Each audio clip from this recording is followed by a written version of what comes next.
Hey, good day, shipmates. Admiral Jim Stavridis coming to you from the General Bernie Rogers Partnership Center at U.S. European Command in Stuttgart, Germany. I'm here in this conference center holding a conference, as you would expect, which brings together all the chiefs of defense of Western Europe. So we have an opportunity for 9 of us to get around the table together and talk about the kind of issues that affect every one of us in NATO, in SHAPE, in U.S. European Command, and really across the spectrum of enterprises that deal with security here in Europe.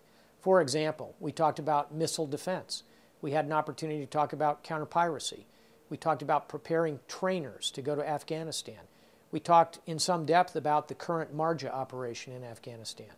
We talked about opportunities at the Marshall Center, which is in, of course, Garmisch, Germany, and brings together all of our partners, NATO, non-NATO, Partnership for Peace, all of the nations coming together to work on solutions to security challenges in this turbulent 21st century.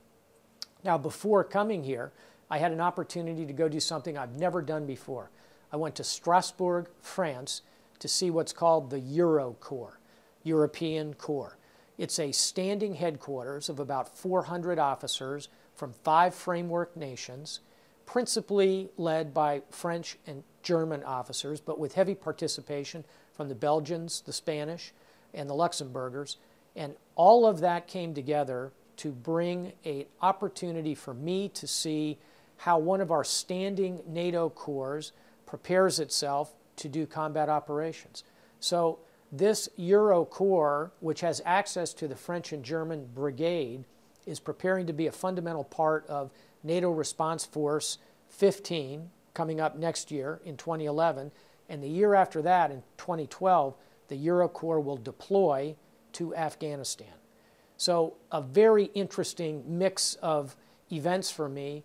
First, the day here at the conference center with all the Western European CHODs, and previously in Strasbourg, France. You kind of see that fusion of NATO, non-NATO, U.S. European Command, all of these different security architectures working together for security in this 21st century. Thank you.